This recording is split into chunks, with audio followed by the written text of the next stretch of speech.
नमस्कार दोस्तों, आज की कहानी है बुद्धिमान बालक की। आज से कई सौ साल पूर्व की बात है। एक गांव में राम सिंह नामक एक किसान अपनी पत्नी व बच्चे के साथ रहता था। राम सिंह अनपढ़ व गरीब था, मगर अपने बेटे सुंदर को वह पढ़ा लिखा कर किसी योग्य बनाना चाहता था, ताकि उसका भी बेटा उसकी भांति उम्र भर मेहनत मजदूरी न करता रहे। अपने पुत्र से उसे बड़ी आशाएं थी। लाखों सपने उसने अपने पुत्र को लेकर संजो डाले थे। वहीं उसके बुढ़ापे की लाठी भी था। उसका बेटा सुंदर भी काफ़ी बुद्धिमान था।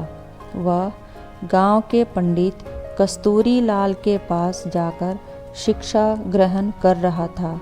उसने भी अपने मन में यही सोचा हुआ था कि वह भी पढ़ लिख कर बड़ा आदमी बनेगा और अपने माँ बाप के कदमों में दुनिया भर की सारी खुशियाँ और सारे सुख लाकर डाल देगा। इंसान यदि किसी लक्ष्य को निर्धारित कर ले और सच्चे मन से उसे पाने का प्रयास करे तो वह उसमें सफलता प्राप्त कर ही लेता है। सुंदर ही के साथ ऐसा हुआ। वह अपनी कक्षा में अच्छे नंबरों से उत्तीर्ण हुआ। सारे गांव में उसकी खूब वाहवाही हुई। अपने बेटे की इस सफलता पर राम सिंह का मस्तक भी गर्व से ऊंचा हो उठा। एक रात राम सिंह ने अपनी पत्नी से कहा, सुंदर की माँ, मेरे मन में सुंदर को लेकर काफ़ी दिनों से एक विचार उठ रहा है। कहो जी। राम सिंह की पत्नी ने कहा, ऐसी क्या बात है? क्या सुंदर की शादी ब्याह का विचार बनाया है? अरे भगवान, शादी ब्याह तो समय आने पर हम उसका करेंगे ही, मगर अभी उसे अपने पैरों पर तो खड़ा होने दे। मेरा तो यह विचार है कि क्यों ना हम उसे शहर भेज दें, ताकि वहाँ जाकर कोई अच्छा सा काम धंधा सीख कर कुछ बनकर दिखाए। यहाँ गांव में तो बस मेहनत मजदूरी का ही धंधा है। पढ़ने लिखने के बाद भी यदि उसे यही धंधा करना है तो पढ़ाई लिखाई का लाभ ही क्या है। हमारा तो अपना कोई खेत भी नहीं है जिसमें मेहनत करके वह कोई तरक्की कर सके। मगर सुंदर के बापू, सुंदर ने तो आज तक शहर देखा ही नहीं है। हम किसके भरोसे उसे शहर भेजेंगे? सुंदर की माँ कमला ने कहा, माना कि हमारा सुंदर समझदार और सूझबूझ वाला है और शहर में वह कोई अच्छा सा काम धंधा तलाश भी लेगा, मगर शहर में टिकने का कोई ठिकाना भी तो चाहिए। सुनो सुंदर की माँ, शहर में मेरा एक मित्र है। हालांकि हम दोनों वर्षों से एक दूसरे से नहीं मिले, मगर फिर भी मुझे उम्मीद है कि यदि मैं सुंदर को उसका पता ठिकाना समझाकर भेजूं, तो वह अवश्य ही उसे शरण देगा और रोजी रोजगार ढूंढने में वह सुंदर की सहायता भी करेगा। बात तो आपकी ठीक है सुंदर के बापू, लेकिन मेरा मन नहीं मान रहा कि मैं अपने लाल को अपनी आँखों से दूर करूं। ऐसा तुम अपनी ममता के हाथों मजबूर होकर कह रही हो, मगर दिल से तो तुम भी यही चाहती हो कि हमारा बेटा तरक्की करे। इसलिए दिल को मजबूत बनाओ। सुंदर शहर जाकर कुछ बन गया तो हमारा बुढ़ापा भी सुख से गुजरेगा। और इस प्रकार राम सिंह ने अपनी पत्नी को समझा बुझाकर सुंदर को शहर भेजने के लिए राजी कर लिया। उसी शाम सुंदर जब अपने यार दोस्तों के साथ खेल कूद कर घर वापस आया तो राम सिंह ने बड़े प्यार से अपने पास बैठाया और अपने मन की बात बता दी। सुंदर यह जानकर बहुत खुश हुआ कि उसका बापू उसे शहर भेजना चाहता है। वास्तव में सुंदर भी यही चाहता था कि वह किसी प्रकार शहर चला जाए और वहाँ कोई ऐसा काम धंधा करे जिससे उसका परिवार सदा सदा के लिए गरीबी से छुटकारा पाकर सुख भोगे।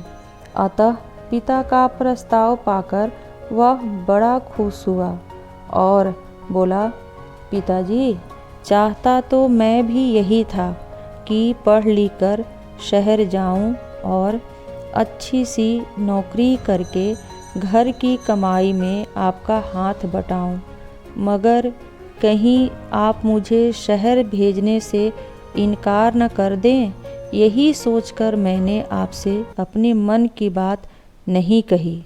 मगर अब जब आप स्वयं ही मुझे शहर भेजने के इच्छुक हैं तो इससे अधिक खुशी की बात मेरे लिए भला और क्या हो सकती है।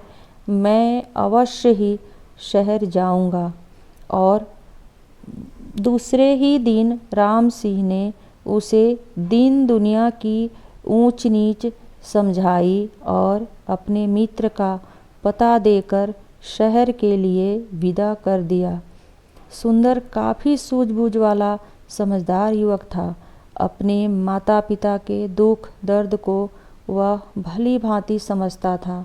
वह यह भी जानता था कि गांव में रहकर उसका भविष्य अंधकार में ही डूबा रहेगा, जबकि उसकी इच्छा बड़ा आदमी बनकर माता पिता को भरपूर सुख देना था। अतः खुशी खुशी वह शहर के लिए रवाना हो गया। शहर आकर सुंदर की आंखें चुंधिया गई। खूब भीड़ भड़क्का, सजी संवरी दुकानें, तांगे इक्कों का आवागमन। खैर, आश्चर्य से वह सब देखता सुंदर अपने पिता के कथित दोस्त से मिलने चल दिया। लेकिन जब वह पता के बताए स्थान पर पहुंचा तो पता चला कि उसके पिता का दोस्त रामचंद्र तो न जाने कब का मर खप गया और अब तो उसके परिवार का भी कोई अता पता नहीं था। यह जानकर सुंदर बहुत निराश हुआ और सोचने लगा कि अब क्या होगा। आशा निराशा तो जीवन में चलती ही रहती है, लेकिन सुंदर उन युवकों में से नहीं था जो हताश होकर बैठ जाते हैं। उसमें हिम्मत और आत्मविश्वास कूट कूट कर भरा था। उसने अपने आप को दिलासा दिया और बोला, बेटे सुंदर, निराश होने से कुछ नहीं होगा। अब शहर आ ही गए हैं तो कुछ करके ही लौटेंगे। माँ और बापू ने मुझसे बड़ी उम्मीदें लगा रखी हैं। मैं ही उनके बुढ़ापे की लाठी हूँ। अब शहर आ ही गया हूँ तो कुछ बनकर ही लौटूंगा। तुझे याद नहीं, गांव में मास्टर जी कहा करते थे, हिम्मते मर्दा मदद खुदा, यानी जो लोग हिम्मत करते हैं उनकी मदद खुद भगवान करते हैं।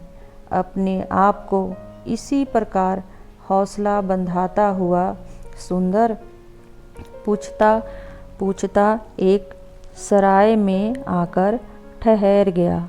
उसने स्नान आदि से निवृत्त होकर थोड़ा आराम किया, फिर किसी नौकरी की तलाश में निकल पड़ा।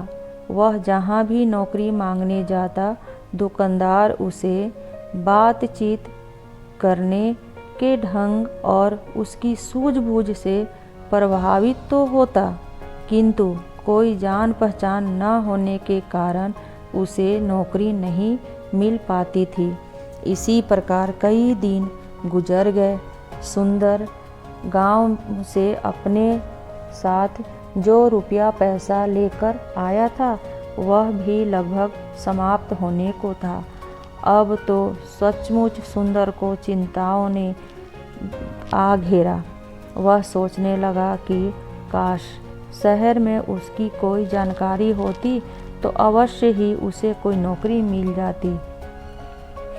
एक दिन की बात है, सुंदर थक हार कर एक पेड़ के नीचे बैठा मौजूदा स्थिति के विषय में सोच रहा था। उससे कुछ ही दूरी पर राज कर्मचारी पेड़ की ठंडी छांव में बैठे गपशप कर रहे थे। अनमना सा सुंदर उनकी बातें सुनने लगा। एक दूसरे से कह रहा था, कुछ भी कह भाई रामवीर, तू है बड़ा नसीब वाला। हम दोनों साथ ही साथ राज दरबार की सेवा में आए थे, मगर तू तरक्की करके राजा जी का खजांची बन गया और मैं रहा सिपाही का सिपाही। इसे कहते हैं तकदीर। तकदीर भी उन्हीं का साथ देती है गंगाराम, जो सूझबूझ और हिम्मत से काम लेते हैं। मैंने अपनी सूझबूझ से कुछ ऐसे काम किए कि महाराज का विश्वास पात्र बन गया और उन्होंने मेरी ईमानदारी देखकर मुझे खजांची बना दिया।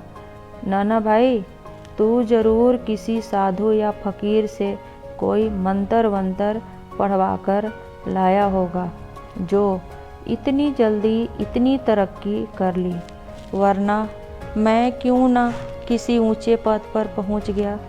भैया, तू मुझे भी अपनी कामयाबी का राज बता।